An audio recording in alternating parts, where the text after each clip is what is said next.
Oh, welcome into the Press Row Show, the #1 rated pregame, intermission, postgame show this side of the Mississippi, south of the Arctic Circle, north of the equator, and west of, I don't know, what do we want to pick today? Portugal. Let's go Portugal. West of Portugal. West of Portugal. Sounds good to me. Welcome into the Press Row Show. We have a special guest today. Anthony, I'm going to let you do the intro. From ESPN. Arda Akal. How you doing, What's pal? up? It's great to be here. It's Star Wars Day. I'm ready with my Night Trooper mask, helmet. Okay, we are, and I look at this. Look at this. I'm already festive. Look at you. You got the Flyers. Flyers, Star Wars. Are you kidding me? Come on now. I can't miss a Star Wars Day. Well, I got this one I wanted to ask you about. Like, all right, so you normally are doing the studio stuff, Sure, right? Okay. Yeah. How do you get dragged into coming out here just for Star Wars Day, or is this your own call? It was a great invitation. No, the PR department said, hey, we're going to do Star Wars Day. It's a Saturday afternoon day. If you happen to be off of work, we would love to host you. And I was like, absolutely. You had me at hockey and Star Wars. I actually politicked my way into being ESPN's extremely official Star Wars correspondent. That's fantastic. So it's my duty, actually, as part of the role, to be here to adjudicate all of the intros and bumps at the beginning of the period and all the graphics. So, you know, I'm going to be very, very I have a critical eye for all things hockey Star Wars. I'm also just noting that he said politicking and bumps because, of course, he also does WWE coverage. Yes, that's correct. Over there as well. That's correct. You understand everything about politicking in the locker room, kid. That doesn't work for me, brother. Doesn't work for me, brother. Exactly. This is great. So here's the thing, Arda. So here, this is why I was so excited to have you come on. So Russ is Mr.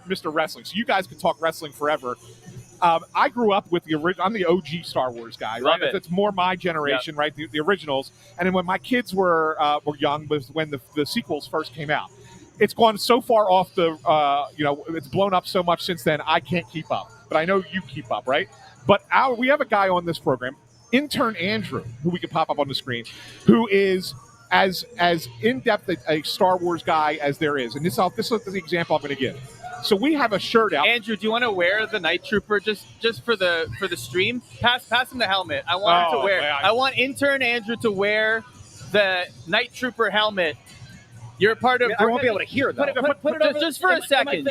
Just for a second. And actually, hold on. I got an idea. Hold on. Here we go. Oh, Arda's got an idea.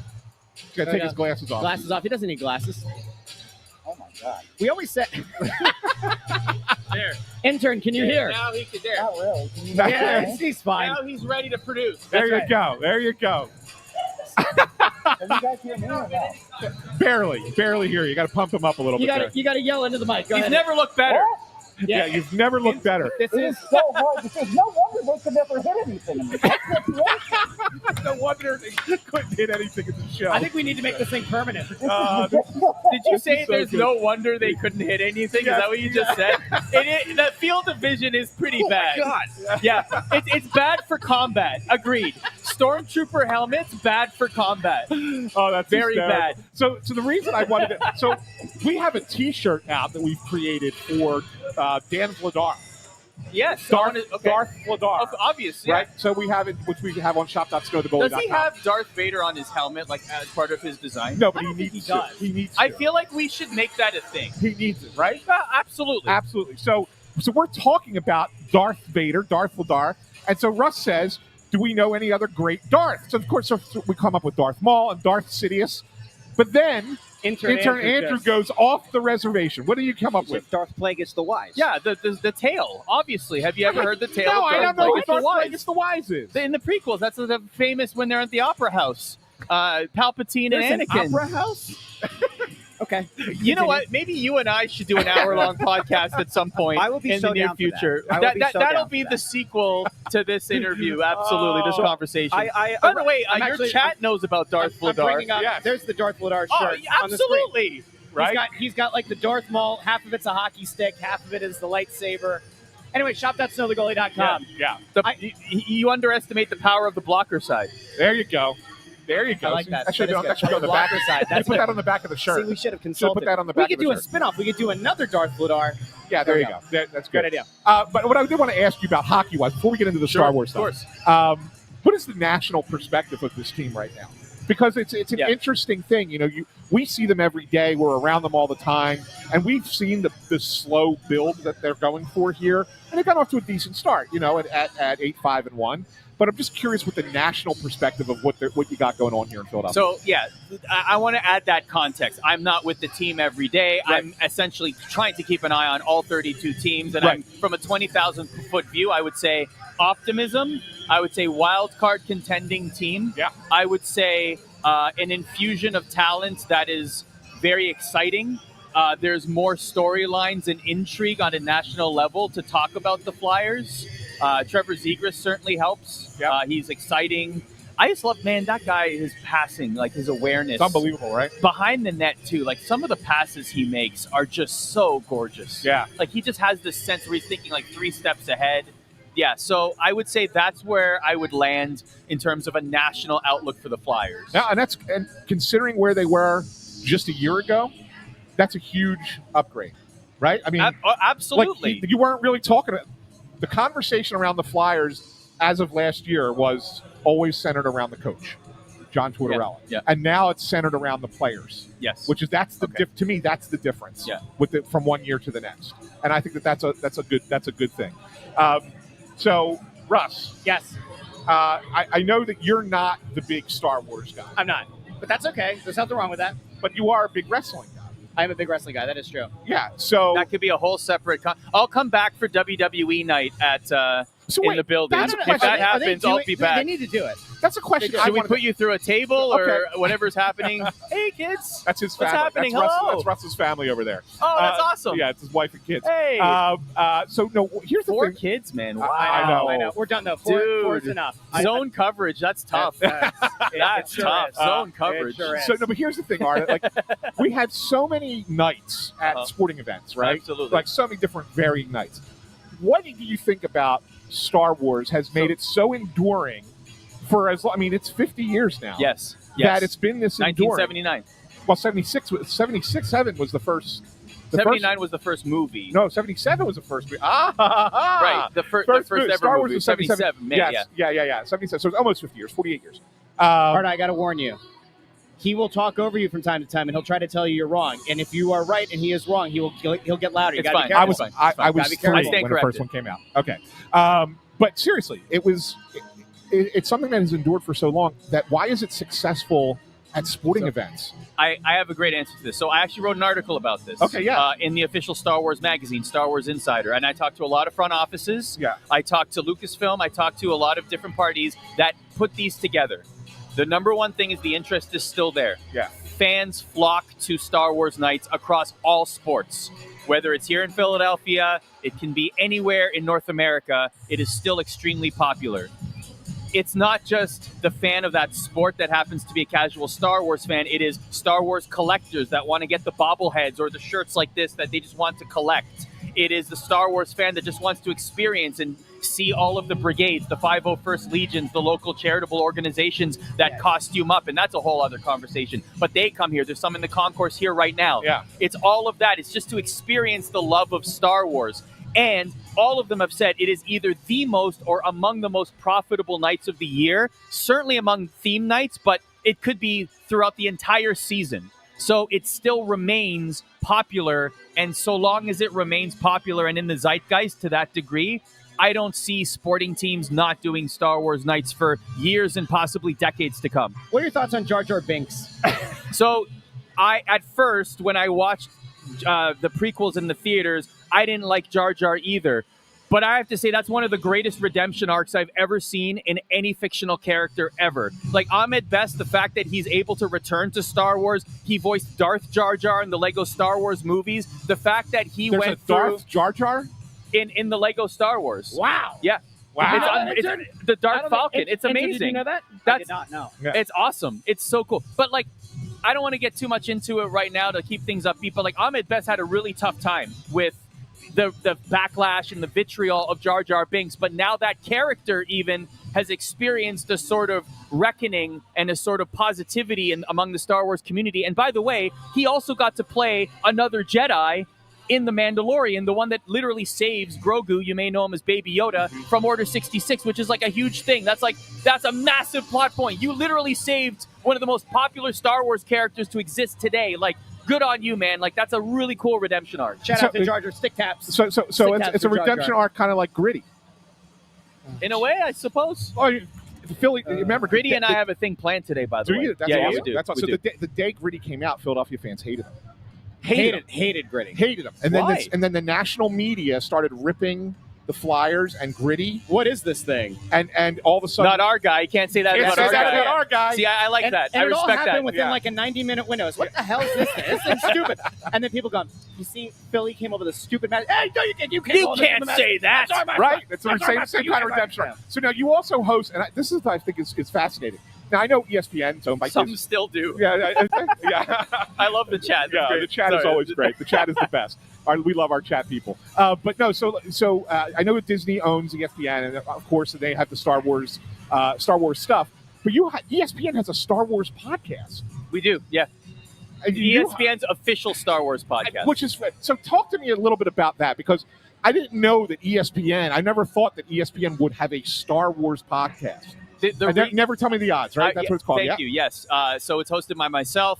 If you're a college football fan, Ryan McGee of Marty and McGee fame. He's one of my co-hosts, and Clinton Yates, who hosts a national radio show daily on ESPN Radio. We all come together. And honestly, if not for this Star Wars show, we would probably never really work together because we're all in different corners. Clinton is primarily baseball. He has a radio show. McGee is college football, NASCAR, and I do hockey, right? Or Yeah. Sports Center. So, like, we would rarely intersect. But the reason it exists is because we want it to exist, and no one's telling us that it can't exist. It is just the will of the Force. That's literally why it exists, because we want to do it, and we love it so much. And yeah, sure, we find the intersection of sports and Star Wars sometimes. Maybe we talk about sports that exist in the Star Wars universe. Or, hey, I just went to Flyers Star Wars night. Here's how it was. Things like that often happen. We were with the Arizona Diamondbacks this summer doing a Star Wars podcast live in their concourse, which was a lot of fun. So we find those intersections, but primarily it's three guys nerding about Star Wars, and we're allowed to do it, so we're going to do it.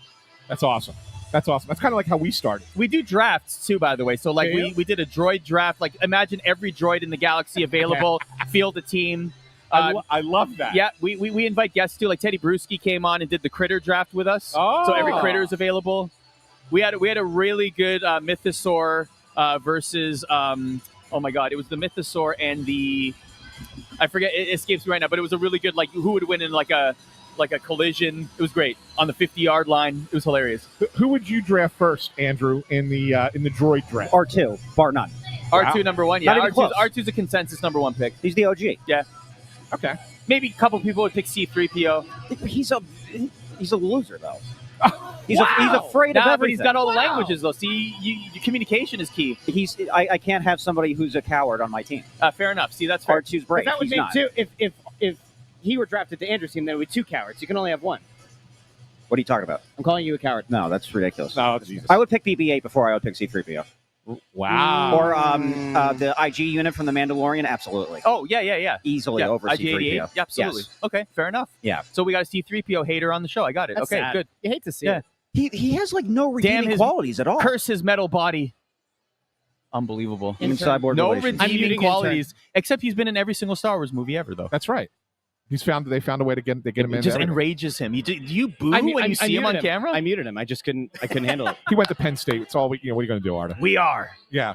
We Hey, they tease could him be a couple. national champions this year. I'm just saying. In hockey? Gavin McKenna. Yeah, Michigan State. At least they have one sport they could try to be a national champion. Yeah. in. It's They'll not football. compete. Yeah, Michigan State is Michigan oh State's man, legit. we did the Michigan State BU game. Did It was you? Unreal. Oh, Did you? So what did you think? So that's a good question. And That's, there were 5 or 6 Flyers prospects. Yes. that was a showcase, man. that's what I was saying. So yeah. Outstanding. What did you think of Martone? He was great. Porter Great, handles the Martone, puck. Yeah. Handles the puck well, skates well. Like, yeah. That. Oh my God, that game was so good. Such a show. There were 20 NHL teams represented, and I think it was like 34 or 36 draft picks in that game alone. Yep, That's crazy. unbelievable. That's crazy. That's good stuff. Yeah. That's good stuff. All right, Arda. Last thing before we let you go, I know you have to hit a bunch of different spots today. One of the things we do on this show every game is we give a little bit of a prediction before the game. Okay. Yeah, the starts. We got the Flyers and Senators. They played against each other a little over a week ago, I think it was, up in Ottawa. The Senators came away with a 2-1 win in a close game. Now you get another opportunity now down here at the Xfinity Mobile Arena. I got to get used to saying that because it's not what it was called. I literally said Wells Fargo on a SportsCenter hit. Yeah. Literally just So said that. we just got to get called. We got to get used to calling My it bad. the X. My apologies. It's the X. We call it the X. X so won't give it to you. yeah, we'll give it the X. So we got Flyers, Senators today. What are you looking for in this game, and what do you think? How do you think it plays out? I think it's going to be a fun game. I think the Flyers win. I hope it goes to a shootout so that Trevor Zegras can continue to pad his shootout stats. With a minimum of 15 attempts, Trevor Zegras has the greatest goal percentage in the shootout in NHL history, north of 60%. It's like 65%. It's unbelievable. Wild. That's how good he is on the shootout. So I would love to see a show, so I hope that happens. So you're going Flyers in a shootout. Yeah, All right. Flyers win in a shootout. All right. Arda, where can everybody find you? Just find me on social media. Add me to LinkedIn. That's what I would like for all you to do, okay? Add me to LinkedIn. Endorse me on my profile. That would be great. But this was awesome, guys. Continued success. Thank you so much. You guys are the heartbeat of the Flyers fan, and that's really cool to see. I can't believe you have 4 kids. That is a lot. You know what? Good for you. I know. Though. I have wonderful I actually kids, have a but that's a question. lot. But mine Who are in the Flyers organization is Obi-Wan? Who's the one who looks at Claude Giroux after he decided that, he was willing to move out of here? Who said, "You were the chosen one"? Who's the one? Who's the Obi-Wan in the Flyers? Who is it? Is it Bobby Clark? Wow. That's a tough call. Yeah, see? That's a tough call. I ask the hard-hitting questions. Well, I mean, you could say Clarky because he was an OG, right? I mean, he was original. He was a Broad Street bully. Yeah. So I think, you're probably right. Yeah. Yeah. Is that fair? You think that's fair? I think that's a fair comparison. Fair, Absolutely. Bobby Clark? Yeah. Claude Giroux, I believe, the only player in NHL history to play exactly 1,000 games with a franchise. I think you might be right. What was it? Exactly 1,000 I know games. it was exactly 1,000 with the Flyers. I didn't know he was the only one. Yeah, in he's the history. only player in NHL history. Exactly. Not one more, not one less. 1,000. How about that? Wild. See, we learn something new every day. Arda Ocal. I'm good for. I'll just pop in every now and then with the random. Did you know Bobby Brink? And then just like some random stat. I love. Just leave. So we do. So intern Andrew does every first intermission does a stat of the night, and he tries to make it connected to the game. And we're worried that you might be stealing one of his stats of the night tonight. Has he gotten one of your stats or no? No, you're good. You're good. Okay. You're good. I do have a Drew-related one ready, though. Excellent. So we'll have to see what that one is. Little teaser for later. Little teaser, a Drew stat of the night. Arda, thank you so much. May the force my be friend. with us. All right. Yeah, and with your spirit. Yeah, don't forget to get your helmet wherever it is. This is the way. Okay. Arda Ocal, ESPN. There he goes. You have the helmet? Give this man his helmet. Yeah. Go and count. There we go. There you go. There he goes. Good stuff, He's Arda. had a blast. Good stuff. Oh, that's look, great. He's giving it to Pia. Your daughter's going to put the helmet on. She's going to put the helmet on. Look at this. Look at. Oh my God, your daughter's got the helmet on. She does. Hope Nancy takes a picture. Oh, she's doing it right now. Yeah. Okay. Good. That's fantastic. Yeah, it's great. That was cool. What a guy. Good guy, man. What a guy. Good guy. All right. Yeah, really good stuff. Okay. Yeah. All right. I didn't ask him a single question about wrestling. I know I didn't ask him for his thoughts on you did good. the somewhat deteriorating WWE product. Yeah. Yeah, I did. You did good. Yeah. You did good. Thank you. I guess we got to get to hockey now. Do we have to? No, we have a few minutes. I guess we should. We should get to hockey. Okay. Flyers, Senators today. A little disappointing for us, though, Russ. Little disappointing for us. Why? Oh, yeah, I know. It is Star Wars night, a day, and no Dan Vladar in that.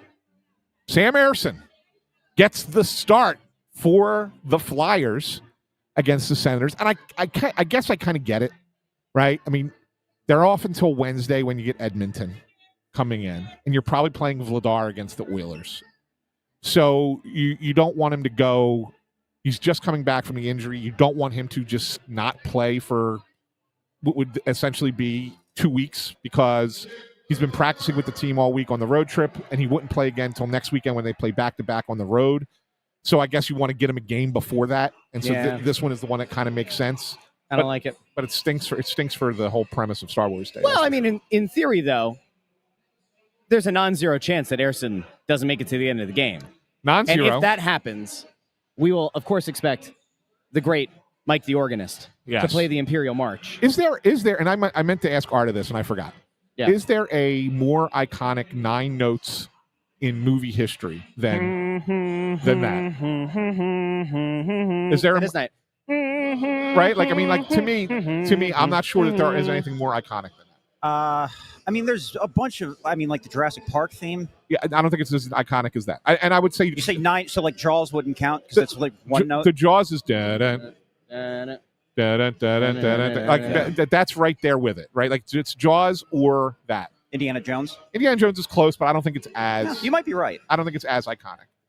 I think it's either Jaws or the Imperial March. Yeah, I think you're. You know, it's interesting. Most people don't know that actually was never used in A New Hope. They didn't introduce that song until Empire Strikes Back. Really? Yeah. Yeah.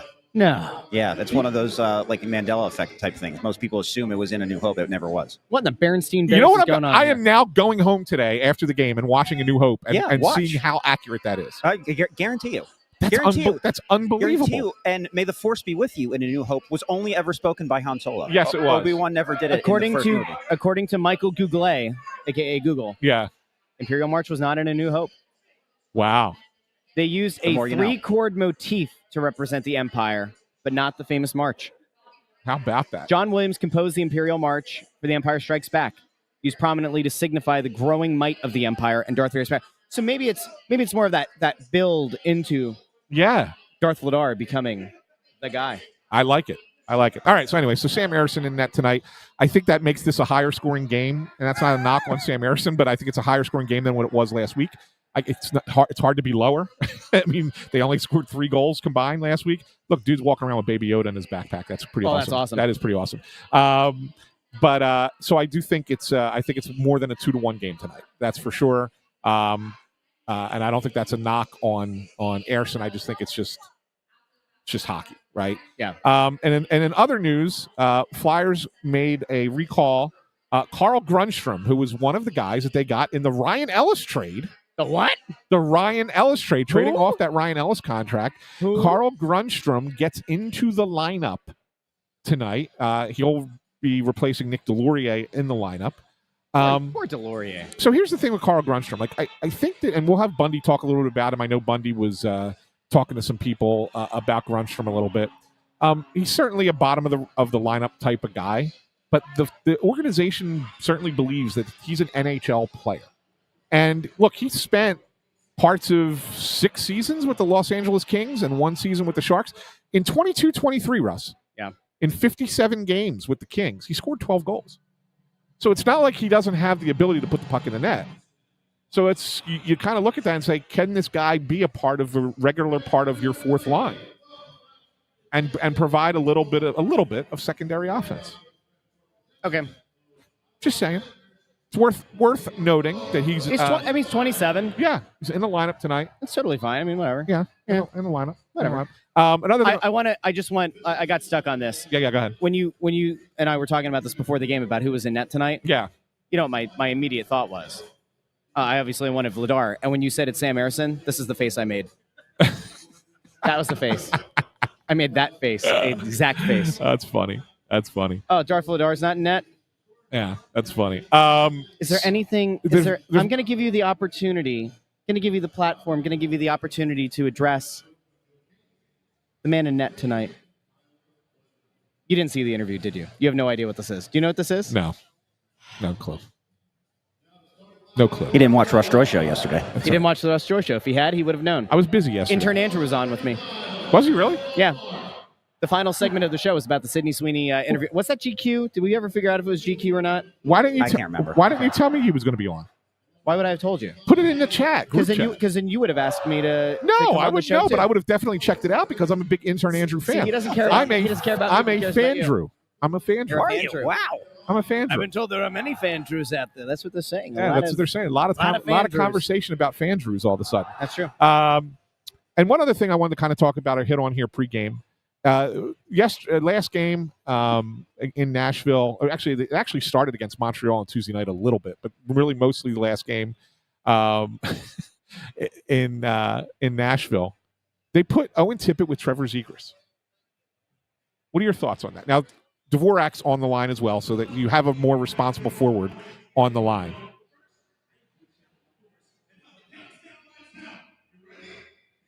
Russ? Repeat the question. What are your thoughts on them putting Owen Tippett with Trevor Zegras? Mama always said not to say something nice if you haven't got nothing nice to say at all. I'll tell you this. We talked about it on Wednesday at Chickies and Pete's in Glassboro for Snow the Goalie Radio. Where are we this week? To be announced, but that's right. Right. We're probably. I'm pretty sure it's at a different venue than what we were originally supposed to be. Okay, which is fine. It will be a Chickies and Pete's, yes, but on Wednesday, not the one we were originally scheduled to be. So, what is the thing that we talked about on Wednesday? At some point, you got and Bundy and I kind of shot this down. You said, "Well, hey, what about putting Zegras and Tippett together?" Yeah. This is the best playmaker on the team. This is, in theory, your best center. Right? I mean, you think he's a wing, but he's going to play. He's going to play center, right? He's still playing wing on this line. So Dvorak's taking the draws, and then it's kind of like they hybrid their way from there. Being center. Yeah. I think people know where I stand on Owen Tippett. If Owen Tippett can't figure out a way to succeed with Trevor Zegras on his line, then that tells you everything you need to know about Owen Tippett on this team. This is his best possibility of succeeding, I think. And if it doesn't work, then that's when you start thinking about, do you go in a different direction? I'm still a big believer in that Grabenkin, Zegras, Mishkov idea from the preseason. We've seen it at different points this season. I really like that line. I get why you need to have Dvorak and Zegras together. No problem there. I'd rather see Mishkov with that line. They could try it. They're going to have to try. I mean, listen, the Flyers have a lot of wings. We know they have a lot of wings. Eventually, one of these wings won't be here. I think Tippett's probably the most likely candidate to not be here long term. And if that's what you have in mind, maybe it's not a bad thing. If you're going to engage in potential trade negotiations at some point this season, you want to get Tippett going. Not to say that that's the guy that they would look to move. Can you put that up on the screen, Andrew, because I want to address it. Michael came in. I think it's Michael. Yeah. Are they doing with Tippett to raise his value and trade him? That's what I would do. That's why you're not a coach. The reality of it is, and I'm going to say this very, very plainly, teams do not try to elevate the value of a player because they're trying to win. They're not sitting there saying, hey, do this because this is help us trade him easier. They're doing it because they think it helps them win games. They do not put lines together to try and elevate a player's value. It does not happen. It's not anywhere in the sport. Even teams that are terrible, they do not do that. Conversely, though, if a coach doesn't play a guy or he cuts his minutes or he benches him, it does hurt that player's value on the trade market. Well, yeah, but of course it does, Russ. But you could say that anytime a player is going well, that their trade market is elevated, and when a player's not playing when players playing poorly, their trade value is lowered. But that's the player dictates that. It's not a team is not trying to dictate a player's trade value. Will they try and cash in sometimes if a player's going well and they don't believe that he can sustain it? Sure. But they also, if you ask the Flyers and candidly ask them this, without not on the record, but just having a candid conversation with them, and you said, if Owen Tippett is going really, really well, would you keep him or would you look to trade him? They would keep him. They would, except he's been an incredibly streaky player. So the next time that he is a consistent goal scorer without the real streaks, that'll be the first time. Well, yes, you're not wrong, but again, that doesn't change. It doesn't change how the team approaches him, right? Like they want him to play and succeed so that the team succeeds. Sure, that's their goal. And if a byproduct of that is that he racks up some points and maybe. Listen. But he doesn't doesn't infinitely become more tradable that way, is what I'm trying to say to you. If he's going well. It maybe changes the calculus a little bit. Like, we always talk about this. GMs talk through the offseason, they talk through the preseason, they talk through the regular season. They don't execute trades this early. But we often do talk about the fact that there are seeds planted this early that could maybe blossom at the deadline or maybe in the offseason. 100%. So if you get to a point where, you've had a conversation, the structure of a deal, the skeleton of a deal, and you don't like the way that the other team is valuing that player, if that player does get hot, it doesn't fundamentally change it unless there's an injury or something on that other team, and then all of a sudden they go, all right, maybe it is time. I mostly agree with you. I think it's fine. But I do think there's certainly something here too. Tippett and Couturier doesn't really make a lot of sense. Tippett and Cates isn't going to optimize necessarily what Tippett gives you. So this probably is his best shot for him to be that consistent guy. Yeah, we'll see. Look, if he becomes a consistent goal scorer on that line, well then all right, then maybe you fix that issue, and maybe you really are not up to trading him. Correct. Correct. We're getting to that time. We got 2 minutes left here. I want you to see what's coming onto the show right now. What soft light through yonder window breaks? It is the east, and Bundy's mustache is the sun. What an absolute bona fide stud. Welcome. On the panel. Welcome to Look the at show, this Bundy. guy. Good God. Welcome to the show. Isn't that gorgeous, Russ? I love it. It's a thing of beauty. Loving it.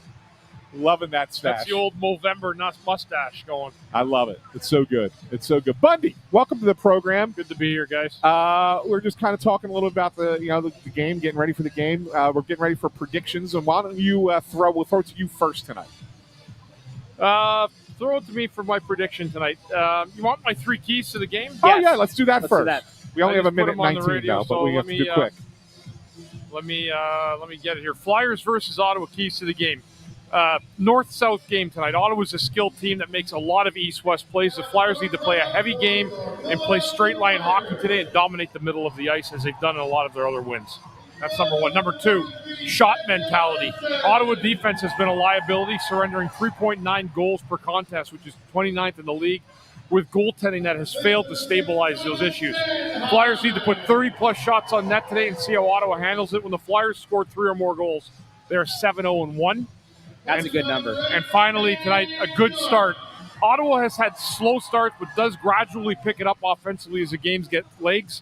One surprising stat is the Bruins game the other night against the Senators marked only the 3rd time all year that the Senators have scored first in a hockey game. Surprising in the fact that they've actually been pretty good offensively over the course of the season. Flyers need to have a good start today, get the first goal in this game, go a long way. All right, rapid fire picks. Bundy. I'm going with the Flyers 4-2 today. I think they're going to take Ottawa down. Intern. 5-4 Flyers. Anthony. I got the Flyers as well, 5-3. Wow. And just to answer a question, Linus Allmark is in net, I believe, for Ottawa tonight. I'm going to go with a very rare 6-4 result in the Flyers' favor, and I think there's a non-zero chance you see Darth Vladar on Star Wars night. You can drop your comments, your predictions here on YouTube. You can, of course, respond to the tweet that just went out over on the Snow the Goalie Twitter account. We will be back first intermission, second intermission, and post-game here on Star Wars night at the Xfinity Mobile Arena. For Bundy, for intern Andrew, we'll talk to you very, very soon in the first intermission. Let's see how they do.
Welcome into the Press Row Show, first intermission.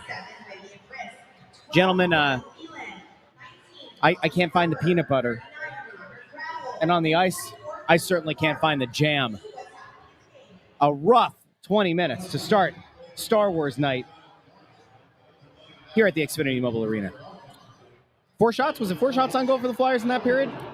Same number of saves as Sam Ersson had. Just thought I'd point that out. Rough period. Bundy, is it as bad as it looked? Well, I mean, wasn't the best period. I mean, the Flyers only put together 4 shots. I mean, it was not a good first period at all. There's making no mistake about that. But they got to wake up. That's all. I mean, Ottawa had a better start. They're on the road. Their dads are here. They lost the last game against Boston.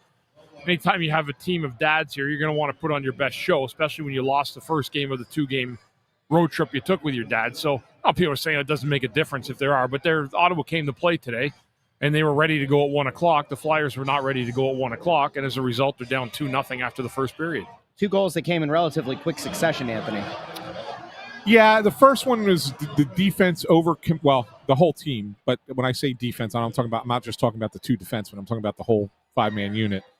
Overcommitted to the one side, left a man wide open on the far side. Can't have that happen. That's not on your goalie. That's a great shot, and can't do anything about it. But that second goal, although you can sit there and say, boy, what was Owen Tippett doing? He needs to move his feet a little bit and kind of get in front of the player there.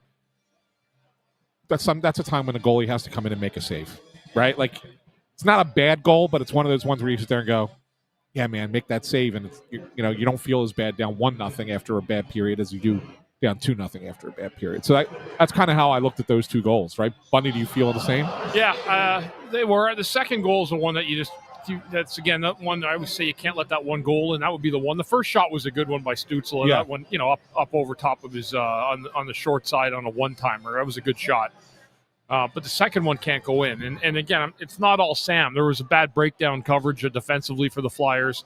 There's been too many turnovers that period. Tape to tape, they really haven't been able to come with a lot of speed into the Ottawa zone.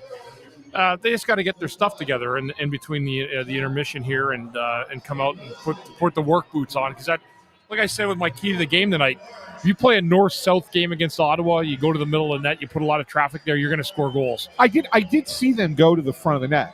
They just didn't get the shots. There was nothing there. There was no shots. But they did get guys to the front. I will say that. It felt like on the power play they started getting a little bit cute, though. They did. A couple times. Well, the couple plays, they got a little cute, and then Bobby Brink whiffed on the one shot that was in a real prime scoring spot. He kind of just whiffed on the puck.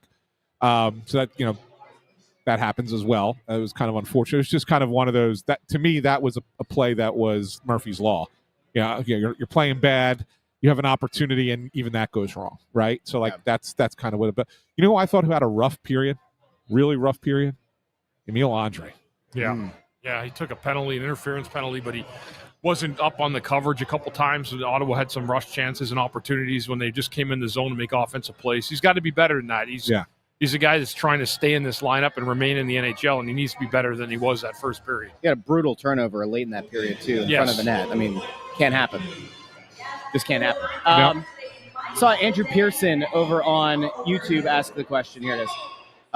When will Vladar be named only 1 and Ersson the 2? I think at this point it's pretty clear that Vladar is the number 1. I don't think it needs to be named. Again, the thing about that is that Vladar is obvious to all of us that he's the number 1 guy at this point. But he's not a number 1 guy in the sense that he's going to go out there and start 65 games for you either. The most he's ever played is 30 in a season. Right. You need your backup goalie to play a bunch of games. And so this is one, when you look at the way that the schedule falls out, right? They have a 3-4 next week. And Wednesday's at home against Edmonton, and then they go on the road for back-to-back Friday, Saturday, St. Louis and Dallas. Am I right about that? Maybe, yeah. Yeah. Yep. So he's obviously going to play one of those Ersson's going to play one of those back-to-back games, but you didn't want him to go 3 weeks without a month without playing a game. So this one always made sense to get him in this game, but we'll see. We'll see how. I don't think it was an awful first period for him. I won't say that because again, there were 2 breakdowns on the plays that the goals ended up happening. I just think that you look at that second one and go, that's one where you can save your team a little bit. You can try and make a play there. Okay. So, but that's why so Vladar will be the number one guy. Is the number one guy. It's just that you can't expect him to play almost every game. He's not that type of number one. Time for Darth Vladar. Bring him in. The days of Marty Brodeur playing 77 games are gone. Yeah, long gone. He did that too. Yeah. I'll tell you what. There's somebody who never takes a night off, and that's none other than intern Andrew, who's here with his stat of the night. Ooh. Brought to you, that's actually an interesting thing here. Yeah.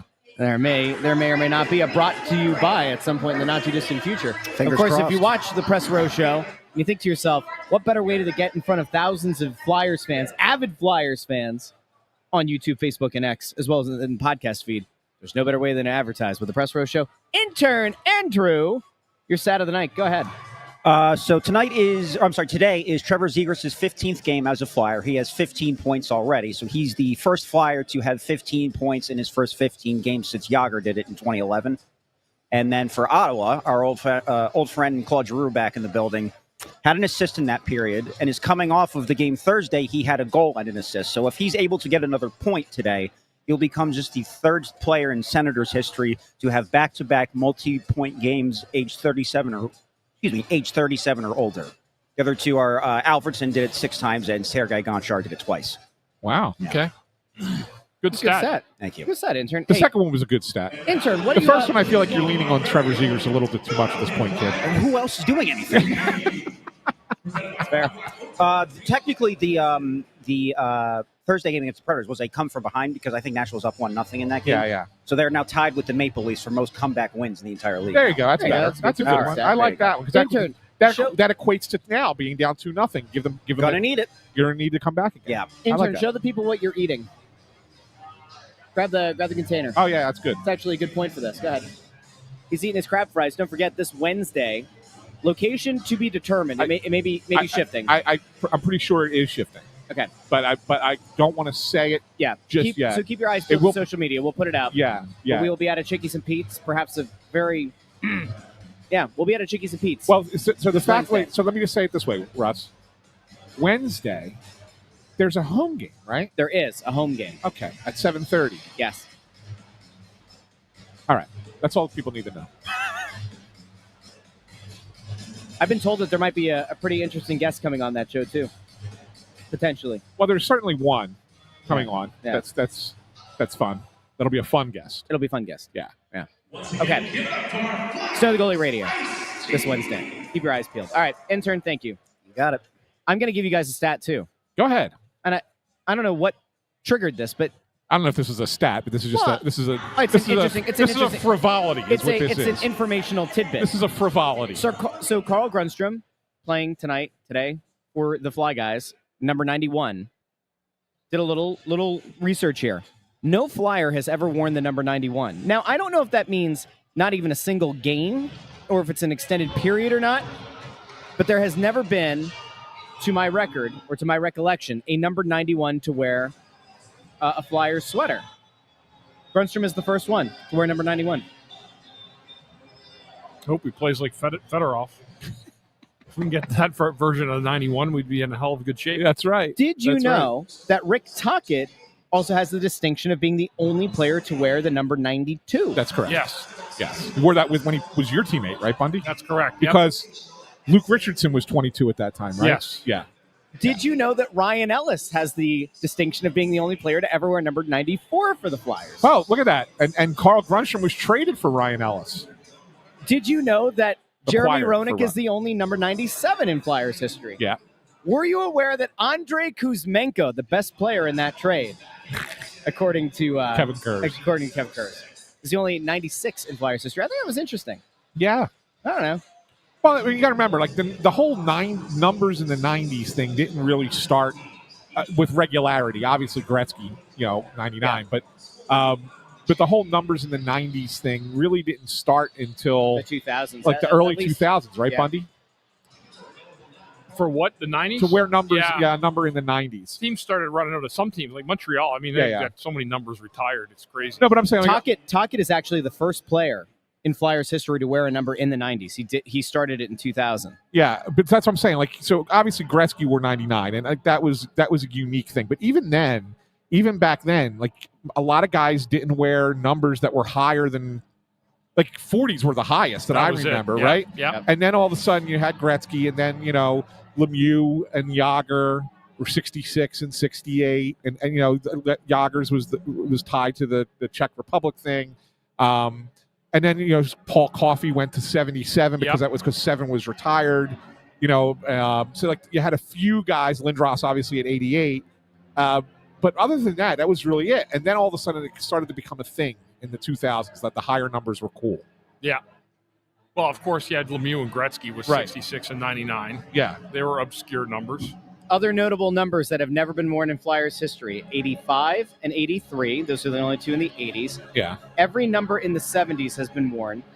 Really? Brashear wore 87. Yes, he did. Yep. In the 60s. And Farabee wore 86. There's a 61, 62. There's not a 63. There's not a 67. And Doug Glatt picked the number 69. Also not worn by a Flyer in history. All of the 50s, except 1, 2, 3, 4, 5, 6, 7, 8. Yeah, all the 50s have been worn. And I guarantee everything else has been worn. I think you're right. Yeah. I'm going to do a little bit more fact checking here, but I believe that is correct. Yeah, so pretty sure everything else. that's pretty interesting. I guess. I don't know. I guess. Little Jersey factoid. Did you like anything out of Carl Grunstrom in that first period there, Bundy? I didn't notice a lot of them. I Kill saw him penalties. get on the forecheck once. Yeah, he kills penalties. Talked to Danny Briere about him before the game today, and he said he's an energy guy. Believes he's a full-time NHL player, but they're going to have a look and see where it goes from here. Yeah. That's impressive, Roy. I like this, by the way. So who's West Virginia playing today? Intern's going to look it up. Yeah. But so he's at the Morgantown game? He's at the West Virginia game. Who is? This guy, Roy, who's watching us. They're playing Dion, Colorado. They're playing West Virginia, Colorado. He's at Coach the game. Prime. Wow. And he's watching us on his... That game's at halftime right I guess now. it's on his phone. Okay. 19-9 West Virginia. Thanks for watching. That's pretty good. Hopefully his team's winning.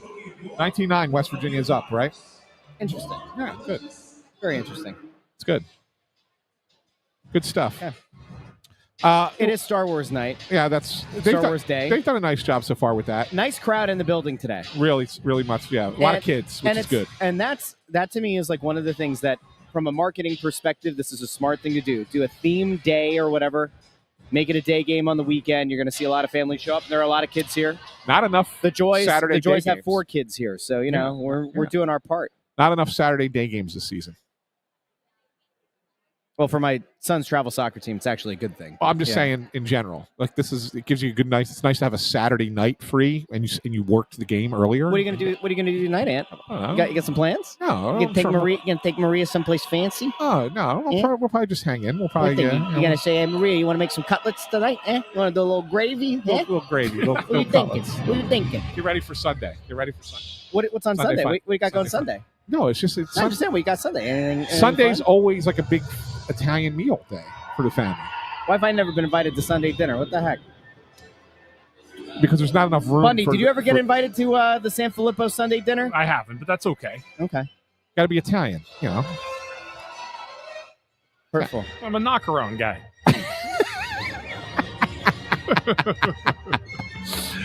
One thing we didn't talk about pregame because we did so much of the Star Wars stuff, but I think it's worth noting. It's kind of hard to heap praise on players when the team looked as bad as it did in the first period. But a guy, and Bundy and I briefly discussed this pregame, but I want to get his take on it. A guy that's really started to play well, and I noticed it very much so both in the Montreal game and then even more so in the Nashville game. It's Cam York. Yes. Cam York has elevated his game to another level. He seems like he's, I don't know. More confident. Yeah, I don't know what it is, but I mean, he seems like a whole different player now, all of a sudden. Yeah, just making plays. He's making simple plays, and when you do that, it looks like you're making really big plays. But he's not trying to complicate things. I just think he's just done his job. He's defended well. He's really moved the puck well. He's jumped up into the rush when needed. Yeah, he's been really, really solid. That pair is, and him and Sanheim have been a really good pair. Yeah, I think he actually leads the team in ice time here in the first period. Okay. So I mean, obviously him and Sanheim play a lot. That shouldn't surprise, but he's had more ice time than even Sanheim, and obviously because he's also quarterbacking the power play now. He is. So that's part of it too. So he's in all situations defenseman at this point. Yep. So interesting. All right. Well, we only got. Fawcett has a good point there, Ant, on the screen. What I missed it. Russ is good enough to officiate the wedding, but not good enough for Sunday dinner. That's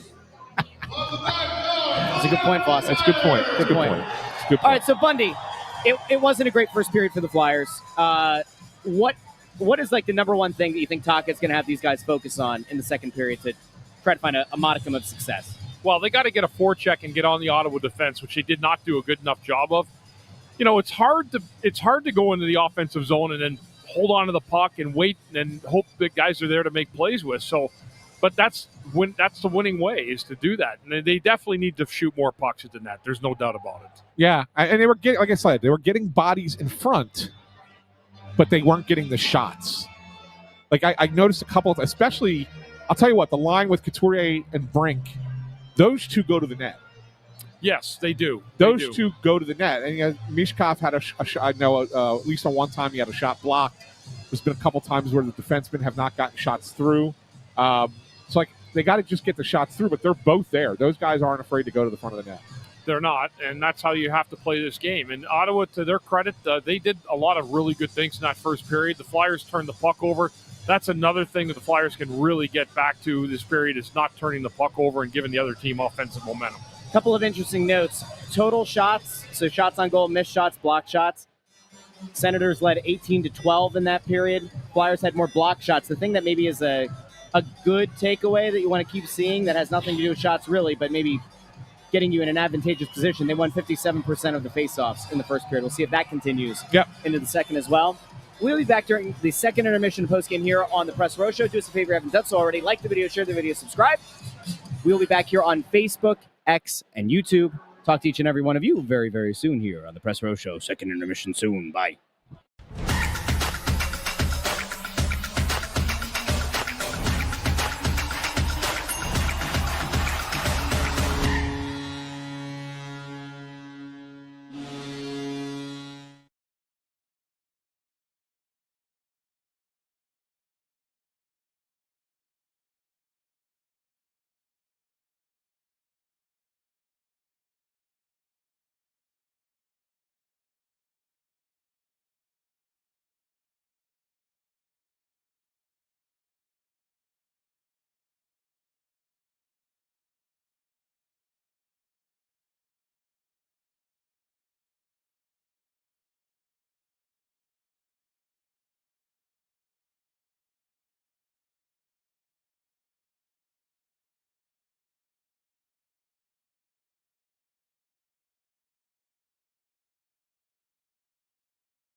Shout.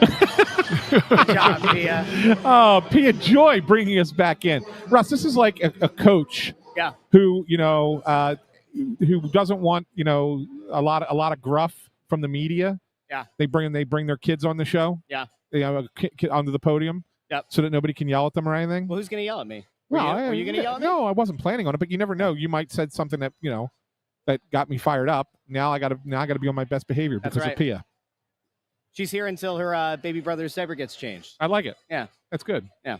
Hey, that was a better period. It was. Much better period, right, Bundy? Yeah, much better. Yeah, I think they got 11 shots that period. Yep. They really pressured Ottawa. Ottawa hemmed in the last 5 minutes of the period.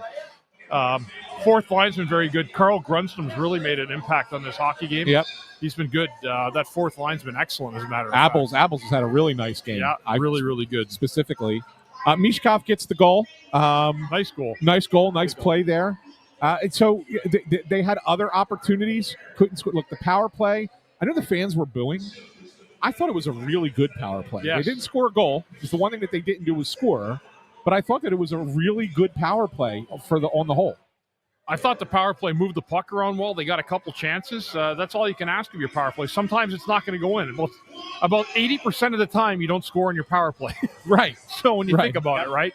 Yeah. And no, the Flyers moved it around well. Much better period. And I thought Ottawa didn't really have an answer for the way the Flyers played, especially the second half of that second period. Can we have a conversation about the hit that Juleson took? I want to talk about it. And the fact that he didn't have the ability, I guess, to go back at the guy who hit him along the wall there. That was a pretty nasty looking hit. Could have gone really poorly. Yeah, so here I'm going to give you my interpretation, and Bundy, you tell me if I'm right about this. So Dylan Cousins hits Noah Juleson in the back. It's definitely a boarding, right? Referee's arm goes right up, so it's going to be a penalty. All right. Juleson gets up and wants to go after him. Yeah. But the linesmen have already separated them. They're not going to allow the fight to happen. Now, if they allow the fight to happen, the call is probably 5 minutes for fighting on each of them, but Cousins still gets the 2 for boarding. So the Flyers would end up with a power play. Yep. Because the officials do not allow the fight to happen, they have no other choice but to throw a 2-minute minor for roughing on Juleson, and now it's 2-2, no power play. So because the referees inserted themselves into preventing a fight, the Flyers lose a power play on that. Yeah, that's exactly right. That's bad officiating. Yeah, it is. Because now Juleson, people are going to say, and a few people are saying he should have just let it go. But you get hit from behind and you get emotions like that going on. And the guy got ticked off. I mean, that's good to see some passion in the game. Now, should he have maybe waited and bided his time to get him back? Maybe. But at the time when you get hit like that, there's emotions that flow through the body, and he just wasn't able to control them at that time. If there's a fight that breaks out, it's 5 minutes each, and they still got a 2-minute for boarding. Correct. And the Flyers would have had a power play. So I think that the officials mishandled that. Agreed. Right? I do think that even though it's a nasty hit, I do think that as a vet, Juleson has to do a better job there of trying to keep it reined in. But I get it. In the heat of the moment, you are going to want to get up and retaliate. So it's a tough spot to be in. Yeah, it's a shame. It is a tough spot, but I think that, look, the officials have to know that there's going to be emotion in a game. That happens. It's part of the sport, right? There's emotion in hockey, and the officials are supposed to be the ones that are understand that and deal with it. And I'm not certain that this resolves it, right, Bundy? Because now Juleson didn't get his chance to go back at Cousins. Right. So those two end up on the ice again against each other in the third period. You might allow this to escalate further. If you just allow the fight to get out of the way, it kind of, all right, it's over with. It de-escalates itself. But now you haven't, and there is that feeling that at some point there needs to be some level of retribution. Yeah. Right? Yeah. I just think that it was just not handled well. I agree. Yeah. And Michelle says just give Cousins a double minor. You really can't. And I understand why you would think that. Like, okay, that's the solution. But you really can't do that because the penalty was initially determined to just be a minor for boarding. You can't then say, well, since we're going to call a roughing call on Cousins, we're going to make the boarding penalty worth more. That's also unfair. That would be unfair to Dylan Cousins. Now, if he stays down, if Juleson stays down and he's injured, and you go upstairs and you review it and you determine it's worthy of a double minor or a major, that's a different story. But the fact that he gets right back up and he's going after him, you can't then change the egregiousness of the penalty. Right. Right at that point. Right. Yeah. And maybe if Cousins had actually popped back at him, he didn't. He kind of got out of the way, hid behind the linesman. Yeah. If he would have thrown maybe a punch there, they would have given him a double minor. Yeah. Still giving the Flyers the power play. Right. But he didn't do anything. Didn't do anything. Right. So. Now, he would have had to engage. There had to be some other thing that Cousins did to deserve a second penalty. But it was not handled well. I'll tell you somebody who's not afraid of having a double minor. Intern Andrew. He is here tonight with Trivia Time, brought to you by Sponsored to be Determined. Perhaps very early this week. I'm going to play the music in. Wait. Hold on. I actually want to make a pitch. Can I make a pitch real quick before we do the song? So we are less than 3 weeks away from Thanksgiving. Yeah. Arguably the best holiday of the year. Yeah. From Thanksgiving to Christmas is less than a month. Yeah. I am of the opinion, because I have little kids, that Christmas music is allowed to start earlier than normal this year because of how quick it is, how quick the turnaround is. No. So you can pitch all you want. I will be. Christmas music cannot start before Thanksgiving is over. I will be participating with very minor Christmas theme. Well, then Bundy and I better out volume you. All right, I'm not going to go loud. I'm just going to do the background.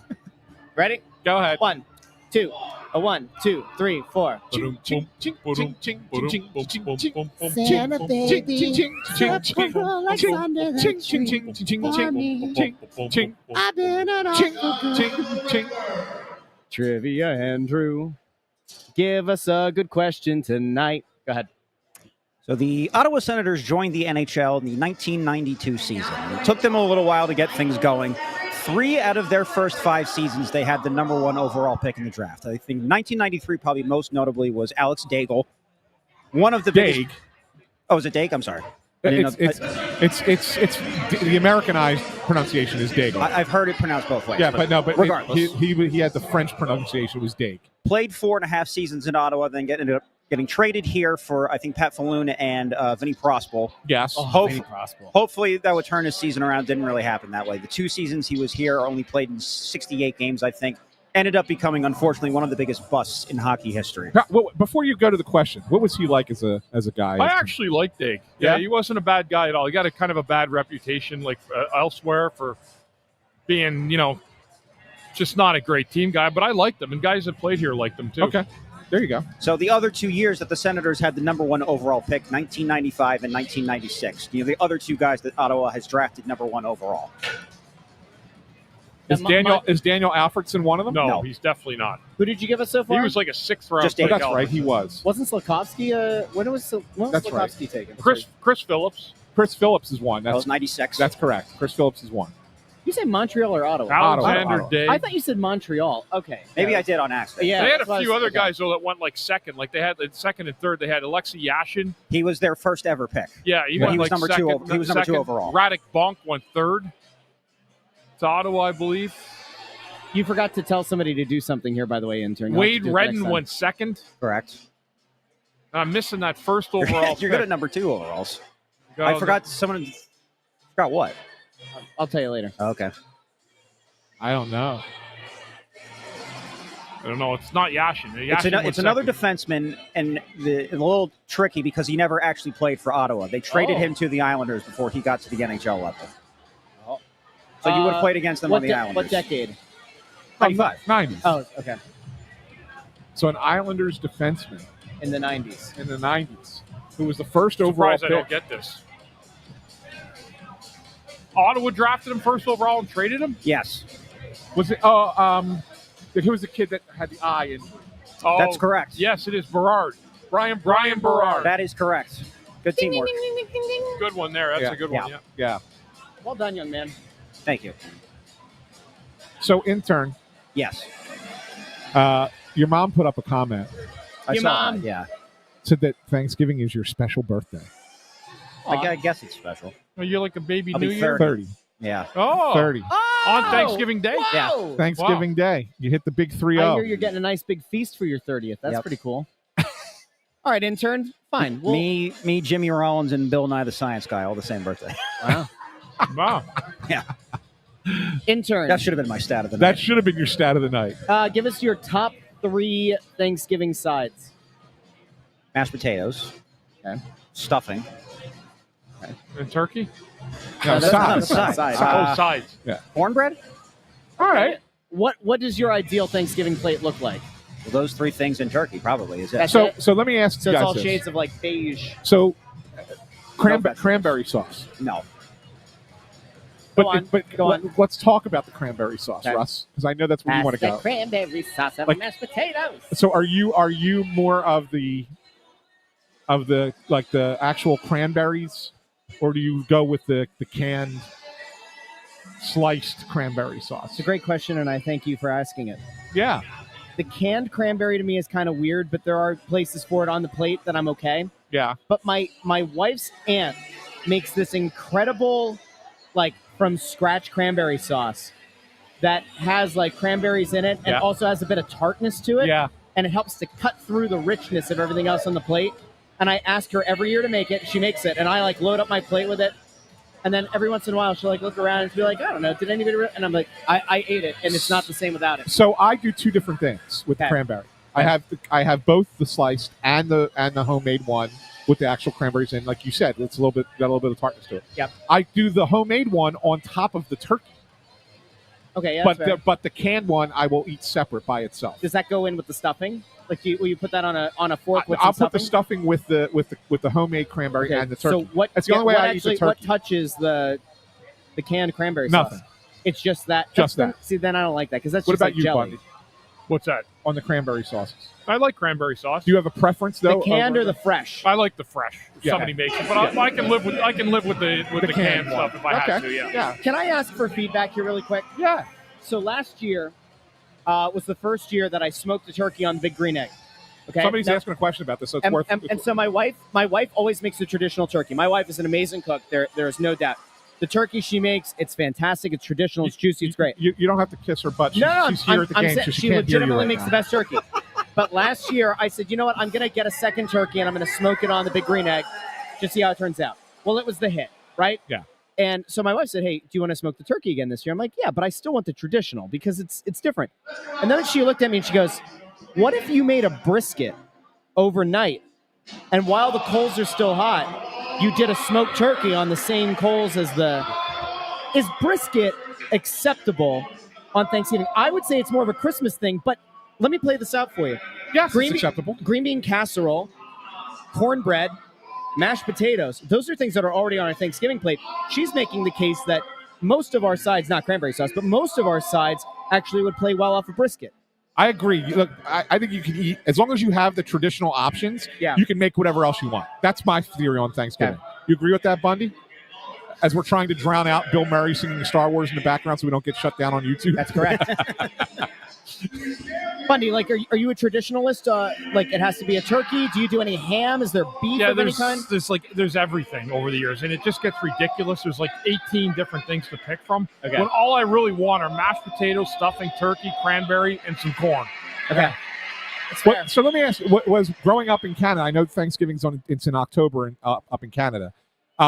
Are all the traditions the same there? Pretty much. Pretty much the same? Yeah, you're eating a turkey and Like it's all the and same? the stuffing and Yeah. mashed potatoes. Nothing else is different. Okay. No, all the same. Yeah. Just curious. You know what? This is actually a good point, though. So John Tortorella, Gritty123, says his hip hop the rabbit's back. I've actually had roasted rabbit before. That might not be bad on Thanksgiving. I'll find hip hop. I actually like rabbit. Could I eat the mascot? It's like chicken. You never know. Tastes like chicken. It tastes like chicken. It's actually, I mean, it was good. It was artichoke stuff. It was when I was running an Italian exchange program in Tuscany. Yeah. And the one host teacher's girlfriend, I think they're now married, she made stuffed rabbit, artichoke stuffed rabbit. It was incredible. I've had a lot Unreal. of I've had a lot of thanks boys. I've had a lot of different meats over the years. I'm sure you guys have tried them, right? You had venison before, Bundy? I've had venison many times. Yeah, It's good, right? Yeah, it's good. I like Really it, especially good? when it's marinated. Yeah. Yeah. Bison. You ever have bison? I've had bison. Bison, It's so have I. excellent. Yeah, Bison's good, excellent, right? Buffalo. You ever have buffalo? Yep. A little bit more exotic. Yeah. Harder to find, but yeah. I've had ostrich. Ostrich. I've I've not had had an ostrich burger. Yeah, I've I've not had had. ostrich. I've only had it as a burger. I've never had it How as about, how about emu? No, I've never had No. emu. And then Gator? Ever have alligator? Yeah, Yes, I've had I've had gator. gator. It's a big southern thing. Snake. No, I've not done the I snake. haven't had snake either. Mutton, of course. Or Where's I, that? Mutton? What's that? It's like a sheep. yeah. Oh, okay. Isn't that, yeah. It's like lamb. There's, where I grew up in the coal region, there were people I went to school with who would tout their family squirrel soup. That is a no-go for me. Yeah, it's a no-go. What do you do with that thing? That's Jesus. a no for me. By the way, Idol 76 was one of my my favorite comments of the day. I'm hearing vegans cry all over the world right now. Whoa, here you go. Yeah. WAJ says moose is the best wild game ever, by the way. You ever had moose? I've never had moose. Never had moose. I've had bear. Have you? You have I've to be had really bear, careful yeah. with bear. Why is that? Undercooked bear can kill you, legitimately. Well, I'm still here. I'm just saying. I mean, So it wasn't undercooked. It was right? probably 30 years ago. I think I ate it on a trip to. I've eaten reindeer. I went to Finland. Oh no, you ate Rudolph? I ate Rudolph. Yeah, that's Oh, poor guy. Brian Dalton says Pete is going to protest Snow the goalie now. Oh well. We better be careful. Somebody's going to come throw paint on us one of these days. That's fine. yeah. That's fine. You have a nice canvas here too. This Yeah, is yellow. I know. Is this new? This is new. It's not new. It's I've actually, never seen you in a yellow sweater. It's actually a few years old. I just Bundy, it's are you usually getting- at the bottom of my sweater pile in my closet. Bundy, are you getting Mr. Rogers vibes off of Anthony Can I today? tell you why? And you know what? It looks nice today. It does. Rick pointed this out earlier that he liked my whole outfit, and I said, because Maria's been laid up with a couple of health things, and she's so behind. Like it's like, and I offer, and you would think that I would destroy the washing machine if I tried to wash clothes. You probably would. She does not want me anywhere near it. But I opened up my closet door today, and I realized I'm missing a lot of the clothes that I normally wear here. Yeah. So I had to go to the bottom piles, and that's what I. Yeah. Well, it looks nice. This yellow sweater was on the bottom pile. You absolutely would break the washing machine. You would dump in dish soap. No, I know And I know how to use the Have washing the bubbles everywhere. But my wife, it's her. She calls it her office. Hey, So I'm Bundy. not allowed down there. Bundy, that's a really good question. Do you think you can answer that? Hitch, have you ever had any exotic meats? I remember one time I ate a beaver. We're not post-game on the show.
Welcome to the Press Row Show, the number one rated pregame, intermission, and postgame show this side of the Mississippi, south of the Arctic Circle, north of the equator, west of Portugal.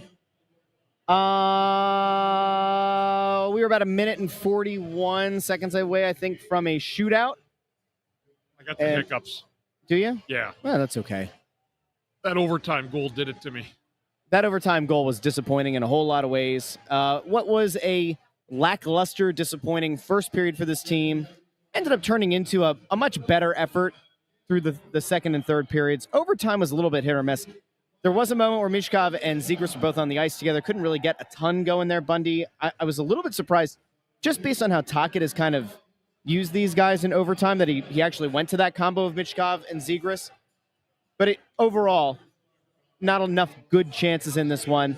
Flyers ended up putting some shots on net at some point later in the game, but it was another one of those rough starts where you effectively gave the first period, you effectively gave Ottawa whatever they wanted and were unable to get anything going. It's hard to win a game when you don't play a full 60. Yeah, the Flyers got hurt by their own bad start tonight. Ottawa took a 2-0 lead and held on to that for quite a while. That guy loves Bundy. Yeah, and even though the Flyers turned the script on Ottawa the last 40 minutes, I still think that they played well. They did. 40 minutes, they played really well. In the overtime, they played well, too, until the end. But I don't think they really want to start hockey games like that. And they've had too many bad starts of late, to get behind in hockey games and have to fight their way back, except for the Montreal game, which was great. There's a thought out there that Zegras should have changed. I think I saw something that Zegras was trying to change, and it didn't end up happening there in the overtime period. It's hard to put the game today on Sam Ersson. I don't think it would be fair to say that this was a Sam Ersson disaster class. The first goal, not his fault. Second goal, maybe he wants that one back. The one in overtime, certainly not his fault by any stretch. What do you, when you look at it? Vladar was playing really well coming into today. We talked about it during pregame and the first and second intermissions. The idea that you want to get Ersson some time. You don't want to have him go multiple weeks without a game in net. Do you think that there's anything to be said, though, for riding that hot hand? Is there a thought that maybe you could have gone to Vladar again tonight just because he's been so consistently good? I guess you could have. In a sense of doing it. But, if he played the other night, he played the 2 games this week, there's nothing wrong with giving the guy a breather just to get himself back on track.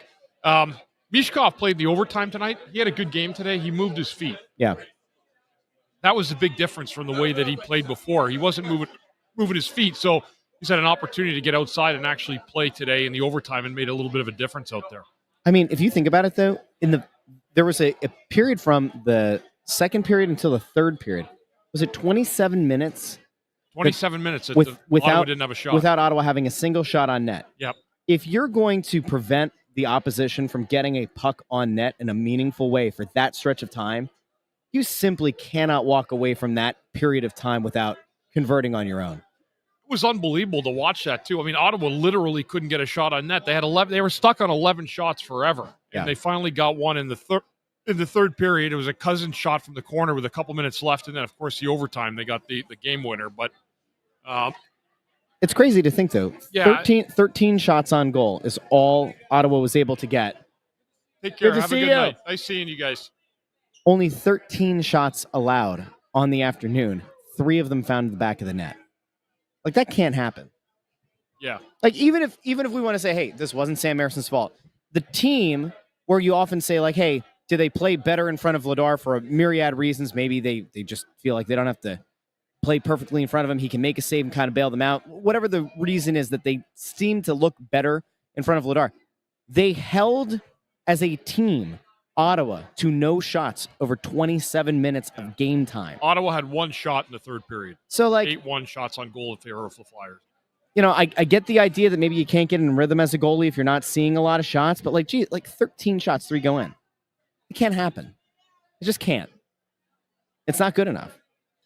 No, and that start was what was disappointing. That second goal can't go in. Yep.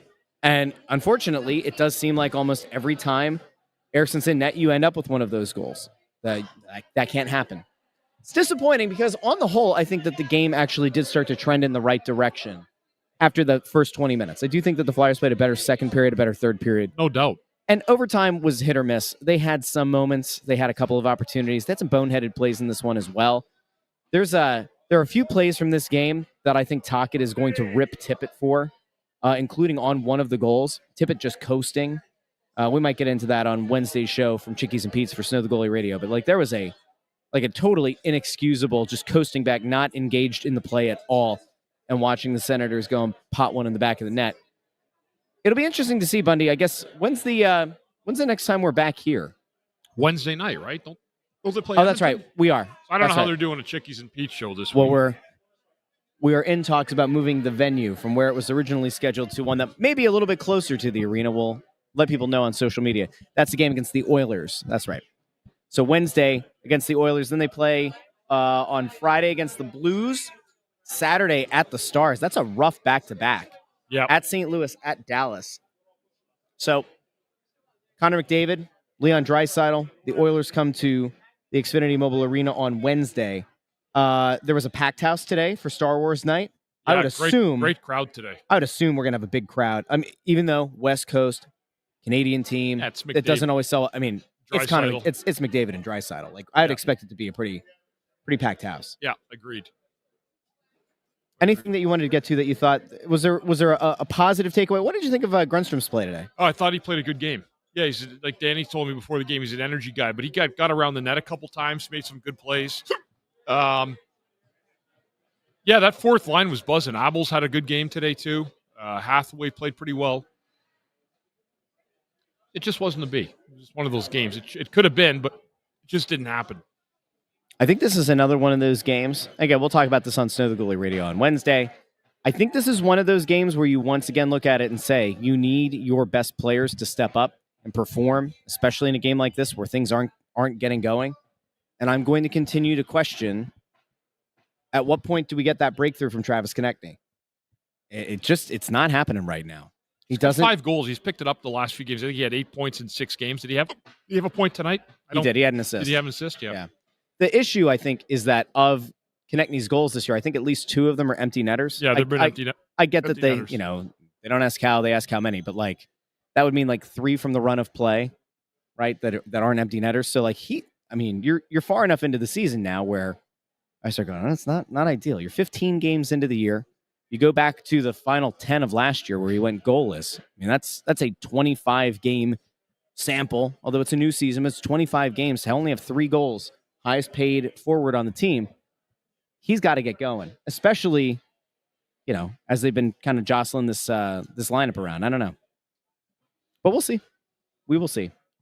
Let's see if there's anything else over in the comments we wanted to get really quick. That's a good comment over there. We're not gonna get to. What did that one say? Edmonton, besides Montreal, could there be another team from Canada that were victorious? I don't know what that's supposed to mean. Well, we've only beaten one Canadian team. That's what it means. Okay. Yeah, Montreal. So yeah, we got Vancouver, we got Edmonton. I guess so. Landros brings this up. 14 minutes for Mishkov in a game where he had jump. Yeah. I don't know. Yeah, I thought he had a lot of jump. I think he had more jump today than I think I've seen him have in any other game prior this year. It does feel like he's starting to trend in the right direction. It's not perfect right now, and it certainly doesn't look like a guy who's ready to, level up where he was a year ago. But I do think that some of the signs are pretty positive right now. I want to take a look really quick at time on ice for forwards tonight. They did give him the 3rd star of the game, Michkov. Did they? Yeah. Did they? So of all, let's see, Mishkov, there he is. Grundstrom, Hathaway, Abels, and Grabenkin all played less. So, I mean, yeah, I don't know. If the argument is that he should be getting more minutes, I'm not. How many minutes did Emil Andre play? Emil Andre played 13. 13 minutes, 10 seconds. Yeah. Juleson played 14:25.